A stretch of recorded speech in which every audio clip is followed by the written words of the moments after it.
इतर ज्या बाकीच्या शाळा आहेत याच्यामध्ये तुम्ही आज मराठी आणली पाहिजे, सक्तीची केली पाहिजेत.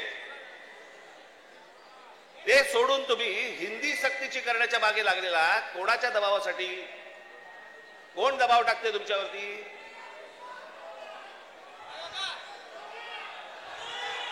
हे केंद्रामधलं हे केंद्राचं पूर्वीपासूनच आहे, काँग्रेस असल्यापासूनच आहे हे सगळं.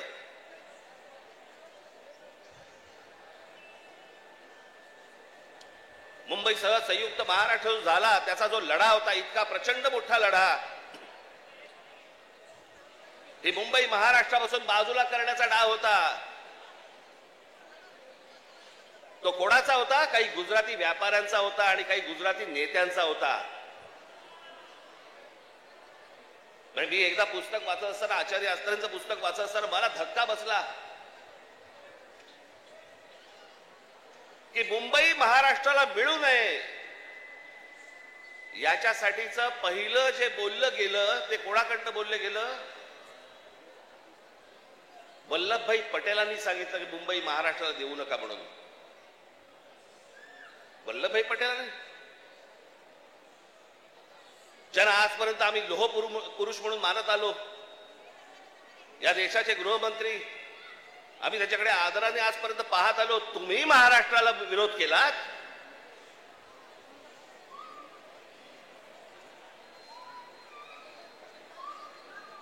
ज्या ज्या वेळेला महाराष्ट्रामध्ये आंदोलन झाली त्या त्यावेळेला हे मोरारजी देसाई गोळीबार करून लोकांनी ठार मारले होते, मराठी माणसाला ठार मारले होते इथे महाराष्ट्रात.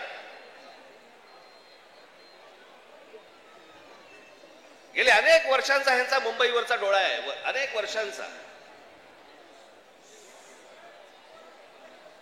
हे सहज नाही होते सगळ्या गोष्टी. मी त्या दिवशीच्या माझ्या भाषणामध्ये मी म्हटलं ना, हे चाचपडून बघतायत, तुम्हाला चाचपडून तपासून बघतायत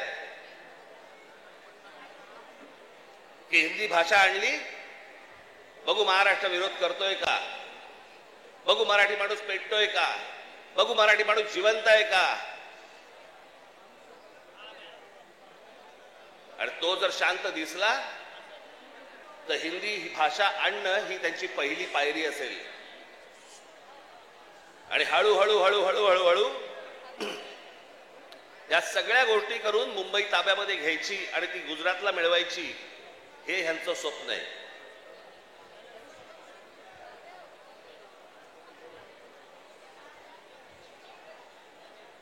खरं तर बाकीच्यांचा विषय येतो कुठे मला कळतच नाही.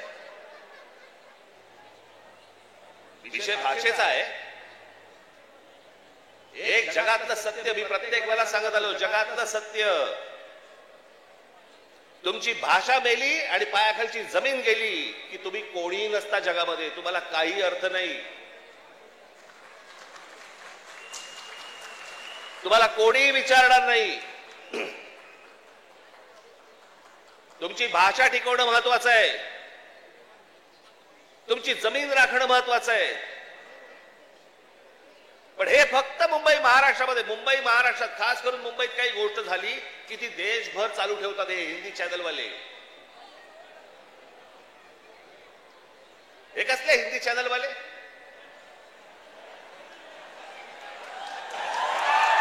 हे खरं तर या सत्ताधाऱ्यांच्या चपलेखालची ढेकणं आहे ती.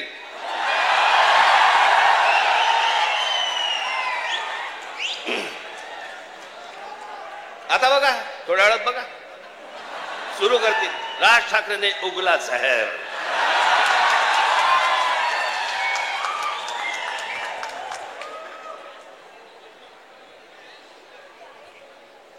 फक्त मुंबईत काही झालं, महाराष्ट्रात काही झालं तर हे सगळे हिंदी चॅनलवाले जाणून बुजून कोणाच्या तरी सांगण्यावरून, कधीतरी स्वतःच्या मनातून, स्वतःच्या रागातून हे पेटून उठतात.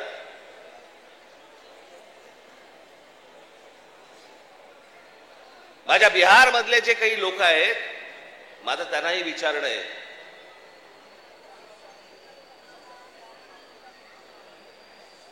की इथे मी आता आणलंय, इथे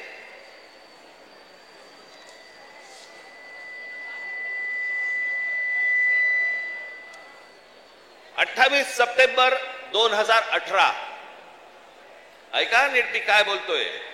28 सप्टेंबर 2018 धुंदार हिम्मतनगर जवळ जिल्हा साबरकांठा गुजरात 14 महिन्याच्या एका मुलीवरती बलात्कार झाला. ती मारहाण त्याच्यानंतर बिहारी लोकांना गुजरातमध्ये मारहाण केली आणि जवळपास मारहाण करून 20,000 लोकांना गुजरातमधनं बिहाऱ्यांना हाकलून दिले, बाहेर काढले. झाल्या का बातम्या?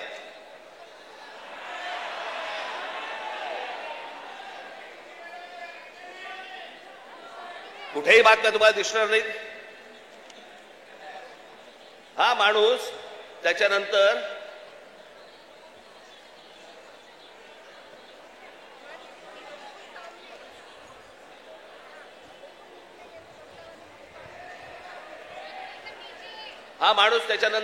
याने भारतीय जनता पक्षामध्ये प्रवेश केला. त्याला तिकीट दिलं गेलं आणि तो आमदार देखील झाला. म्हणजे यांच्या राज्यामध्ये हे वाटेल ते करणार, बाहेरच्या राज्यांमधली लोक आतमध्ये घेणार नाहीत, त्यांना मारणार, हाकलून देणार. 10-20 आत्ता परत झालं. आता परत गुजरातमध्ये झालं आणि बिहारी लोकांना गुजरातच्या बाहेर काढलं. झाल्या बातम्या? नाही झाल्या. इथे एका मिठाईवाल्याच्या कानफडीत बसल्यावरती देशाची बातमी घडते. देशाची.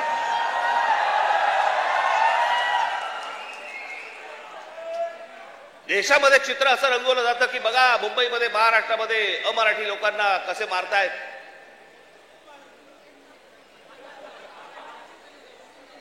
हे काय प्रकारचं राजकारण सुरू आहे देशामध्ये आपण लक्षात घ्या.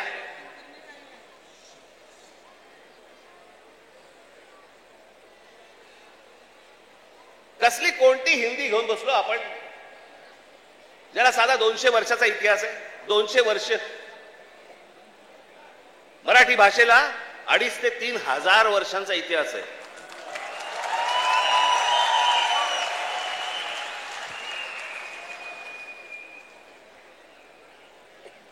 मराठी भाषेला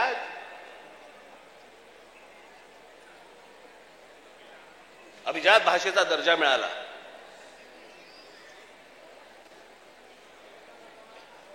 या शिवतीर्थावरती इथे मुंबईला पंतप्रधान नरेंद्र मोदींच्या समोर मी त्यांना सांगितलं होतं माझ्या फक्त 5 गोष्टी आहेत, 5 अटी आहेत गोष्टी.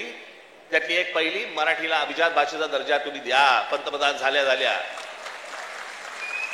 दर्जा दिलाय. वर्ष झालं, 1 रुपया नाही आलाय. हिंदी भाषेला म्हणजे गंमत बघा, एखाद्या भाषेला जर समजा अभिजात भाषेचा दर्जा द्यायचा असेल तर त्याला कमीत कमी 1400 वर्ष जुनी ती भाषा पाहिजे. बरोबर? ही अट आहे कमीत कमी. म्हणजे हिंदीला अभिजात भाषेचा दर्जा मिळायला अजून 1200 वर्ष आहेत. 1200 वर्ष आहेत. आणि ती भाषा तुम्ही आमच्या लहान मुलांवरती आणि आमच्यावरती लादणार. हिंदी या भाषेमुळे हिंदी चित्रपट सृष्टीतल्या नटनट्यांचं भलं झालं, ह्याच्या पलीकडे कोणाचं भलं झालं जरा सांगा मला. साधी गोष्ट आपण पकडूया की उत्तर प्रदेश, बिहार, मध्य प्रदेश, राजस्थान इथे हिंदी बोलली जाते. मग हे लोक उठतात आणि महाराष्ट्रामध्ये नोकरीसाठी काय येतात?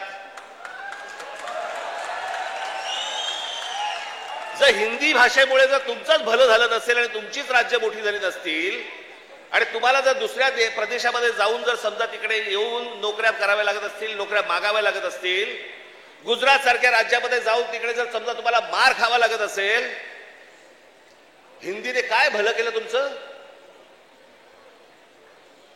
कोणती भाषा घेऊन बसलोय आपण? आणि त्या भाषेसाठी म्हणून महाराष्ट्राचा मुख्यमंत्री पेटलाय. मला कारणच नाही कळलं.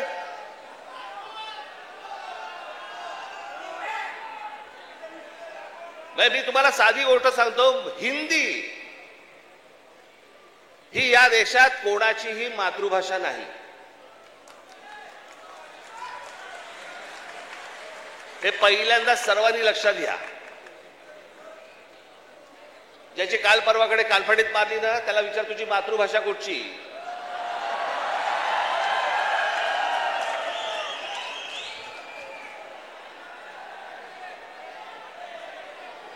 अहो हिंदी ही इकडच्या तिकडच्या सगळ्या कडबोळ्यातनं तयार झालेली 100-200 वर्षापूर्वीची भाषा. बाकीच्या सगळ्या केवढ्या जुन्या भाषा आहेत. उत्तर प्रदेश बिहारला आता समजलं पाहिजे, राजस्थानला आता समजलं पाहिजे. मी आता एक आणलं इथे उदाहरणार्थ बघा, हिंदी या भाषेमुळे हिंदीने किती भाषा मारल्या तर जवळपास 250च्या आसपास भाषा मारून टाकल्या. त्याच्यामध्ये कांगरी, गडवाली, कुमाऊनी, अवधी, हरियाणवी, ब्रज, भोजपुरी, मगधी, बाघेली, छत्तीसगडी, बुंदेली, माळवी, दिल्ली, नागरी, बागरी, मारवाडी अशा अनेक भाषा आहेत.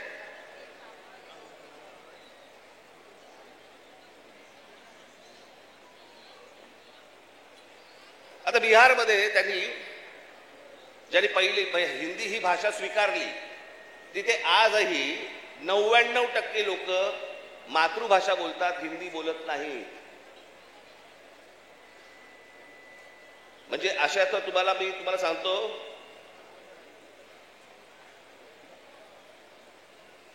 हनुमान चालीसा आहे ना, हनुमान चालीसा ज्याला तुम्ही हिंदी म्हणता ते अवधी आहे, हिंदी नाही.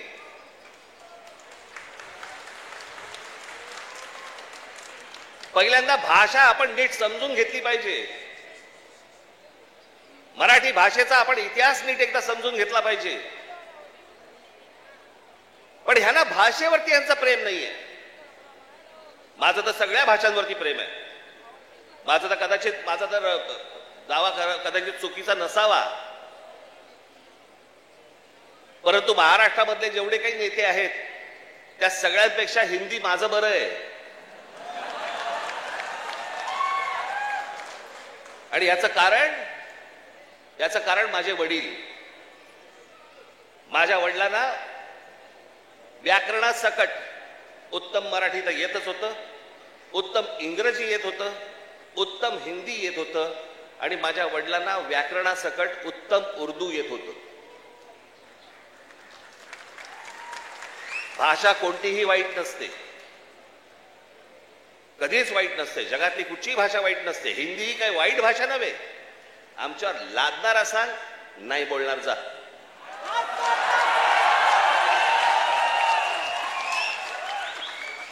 आणि लहान मुलांवरती तर नाहीच नाही. काही विषयच येत नाही या गोष्टींचा. यांचं राजकारण काय चालू आहे ते पहिलं बघा तुम्ही.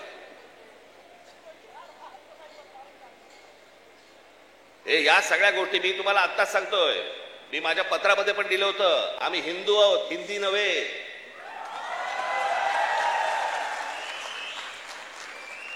पण हिंदुत्वाच्या बुरख्या खालून जर समजा तुम्ही माझी मराठी संपवायला येणार असाल, माझ्यासारखा कडवट मराठी तुम्हाला सापडणार पण नाही.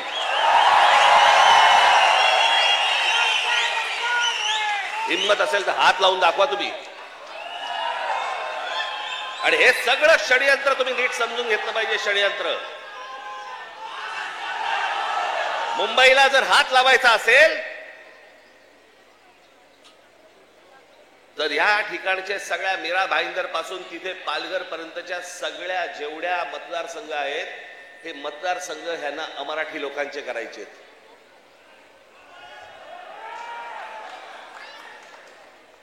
मी गेले 20 वर्ष मी ओरडून बोंबलून सांगतोय, ही नुसती माणसं येत नाही आहेत, हे नुसते इमारतींमध्ये माणसं येत नाही आहेत. इमारती उभ्या राहतात आणि बाहेरची माणसं येत आहेत, इमारती उभ्या राहतात आणि बाहेरची माणसं येत आहेत. नुसती माणसं नाही येत आहेत, हे मतदारसंघ बनवत आहेत. हे मतदारसंघ बनवून तुम्हाला हटवणार, तुम्हाला लांब लांब फेकून देणार. उद्या हे काय सांगणार, अरे बघा ना आमचाच खासदार, आमचेच आमदार, आमचेच नगरसेवक, आमचाच महापौर. असं करून हे मुंबईपर्यंत पोहोचणार. आणि हा अख्खाच्या अख्खा पट्टा हा सगळा गुजरातला मिळवण्यासाठीचे सगळे खटाटोप सुरू आहेत. हे आज नाही, हे पूर्वीपासून सुरू आहेत. पूर्वी त्यांनी तर जाहीररित्या सांगितलं होतं, पण आता कसं आहे, आता हे लपून छपून हळूवार पद्धतीने या सगळ्या गोष्टी सुरू आहेत. हे काय षडयंत्र हे आपण नीट ओळखा, हे समजून घ्या. हा सहज आलेला माज नाही. हे ज्या तुमच्या अंगावरती येतात आणि तुम्हाला सांगतात नाही मराठी नाही बोलणार, आम्ही नाही बोलेंगे, हा जो माज आहे ना, हा माज तिथून आलेला आहे. तिथून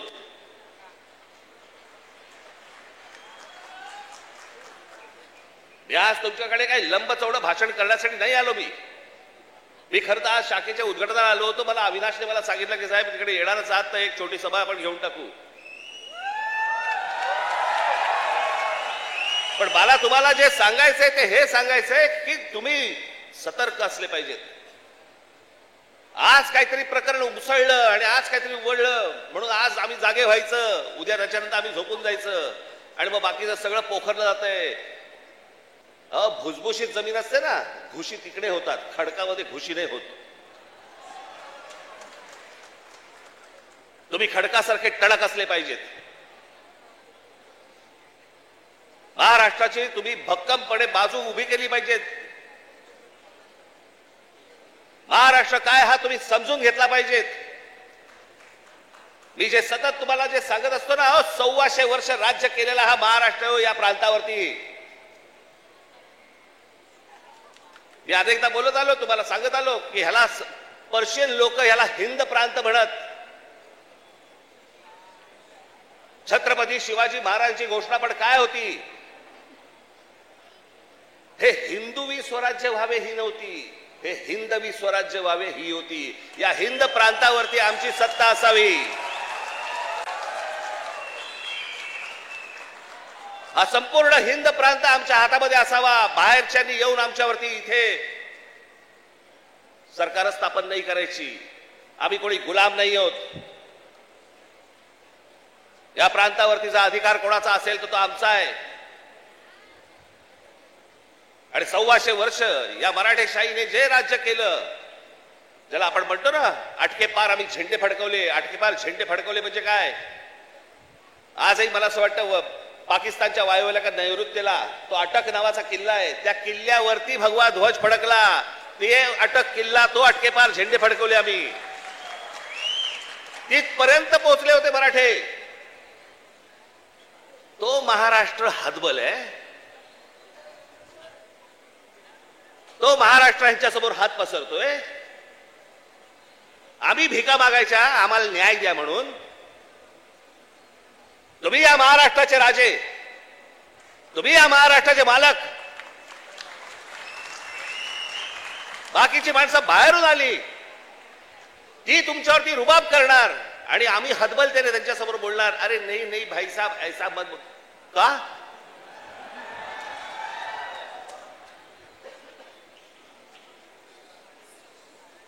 स्वतःहून काही करायची आपल्याला गरज नाहीये.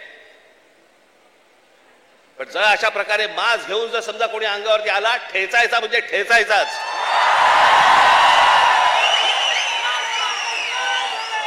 त्या दिवशी तो कोणतरी भारतीय जनता पक्षाचा एक खासदार,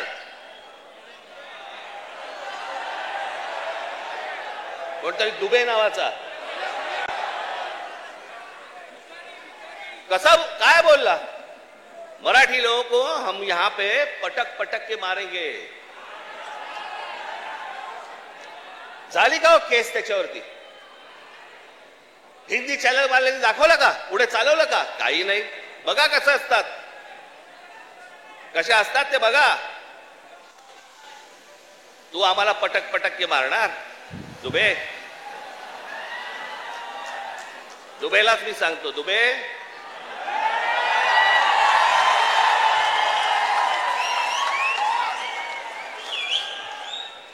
तुम मुंबई में आ जाओ.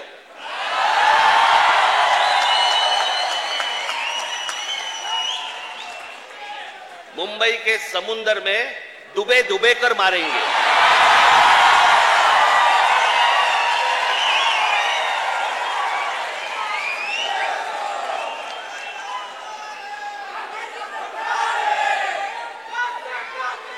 त्याला हिम्मत होते बघा कशी.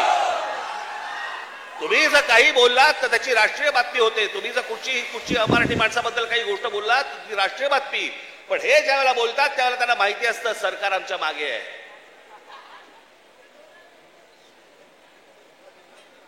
कारण सरकारच जर समजा या गोष्टी इथे लादत असेल तर या लोकांची हिंमत तर वाढणारच आहे. एक गोष्ट त्या दिवशी मी सांगितली, पुन्हा एकदा सांगतो, तुमची सत्ता असेल ती लोकसभेमध्ये आणि विधान भवनामध्ये. आमची सत्ता रस्त्यावरती आहे, रस्त्यावरती. काय नाही, 56 इंचाची तुम्ही पण छाती बाहेर काढून फिरा. हा महाराष्ट्र आहे, तुमच्या बापाचा महाराष्ट्र आहे. परत कोणी जर महाराष्ट्रामध्ये वेडं वाकडं वागायचा प्रयत्न केला, माझा महाराष्ट्र सैनिक त्याचा गाल आणि त्याचा हात या सगळ्या गोष्टींची युती झाल्याशिवाय राहणार नाही.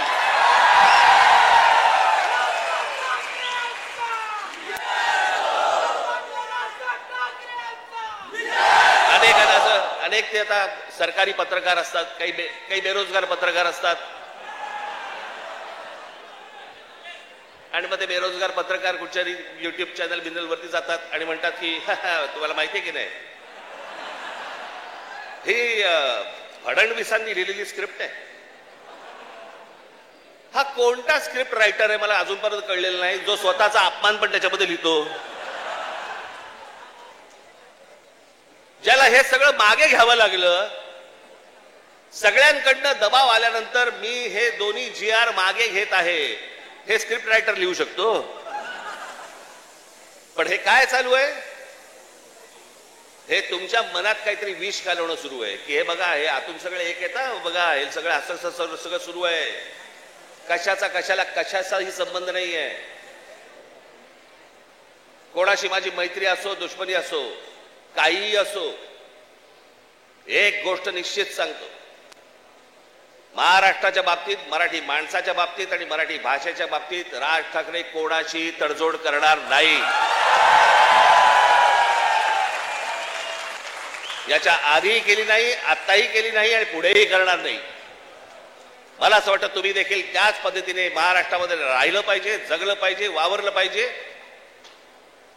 आणि जे कोणी इथे राहत असतील मराठी लोक, मी त्यांची माझ्या एका मित्राचा दाखला दिला होता, बाकीच्यांनी देखील लवकरात लवकर मराठी शिकण्याचा आपण प्रयत्न करावा. आम्ही तुमच्याशी मराठीत बोलू. माझी तुम्हाला सर्वांना तुम्हाला सांगणं आहे, ज्या ज्या ठिकाणी जाल, दुकानात गेलात, बसमध्ये गेलात, ट्रेनमध्ये गेलात, टॅक्सीत बसलात, कुठेही गेलात, जास्तीत जास्त प्रमाणात म्हणण्यापेक्षा कायमस्वरूपी तुम्ही समोरच्याशी मराठीमध्येच बोला, त्याला मराठीत बोलायला भाग पाडा. अहो, आता माझ्याकडे कर्नाटकातला व्हिडिओ आलाय. कर्नाटकामधले तो माणूस तिकडे त्या रिक्षावाल्यांना हाकलून देतोय. बातम्या नाही होणार, कारण त्यांचे सत्ताधारी, त्यांची सरकार त्यांच्या जनतेच्या, त्यांच्या लोकांच्या खंबीरपणे पाठीशी उभे असतात. वरती कोणी येऊ अगर न येऊ, हे महाराष्ट्रच फक्त भोगत आला आणि महाराष्ट्रच फक्त भोगतोय. त्यांना काय वागायचे त्यांचं त्यांनी वागावं. पण मला तुम्हाला फक्त एवढंच सांगायचंय की तुम्ही खंबीर राहा, तुम्ही कडवट राहा. जर तुम्ही घट्ट असाल, तुम्ही जे खडकासारखे टणक असाल, कोणी आतमध्ये शिरायचा प्रयत्न करणार नाही. आजूबाजूला कोण येतंय, कोण राहतंय, कोण काय करतंय याच्यावरती सतर्कतेने तुमचं लक्ष असलं पाहिजे. एवढीच फक्त आज विनंती करण्यासाठी म्हणून मी आज आपल्यासमोर इथे आलो. आपण सगळेजण इतक्या मोठ्या संख्येने आलात, आपल्याला सर्वांना धन्यवाद देतो. आणि फक्त एवढंच जाताना सांगेन, सतर्क राहा, सतर्क राहा, सतर्क राहा. धन्यवाद. जय हिंद, जय महाराष्ट्र.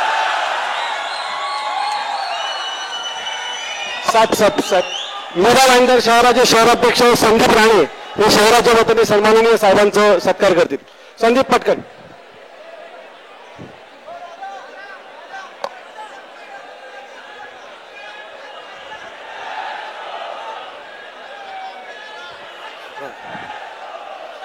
साहेब, मीरा भाईंदरच्या आगरी कोळी समाजातील काही महिला आपल्याला भेटायला आलेल्या आहेत. मी विनंती करेन की त्या महिलांनी पुढे यावं. 2 मिनिटं. त्या मीरा भाईंदरच्या आगरी कोळी समाजाच्या महिला आल्या त्या त्यांनी पुढे यावं. साहेब त्या आगरी कोळी समाजाच्या महिला तुम्हाला भेटायला आल्या.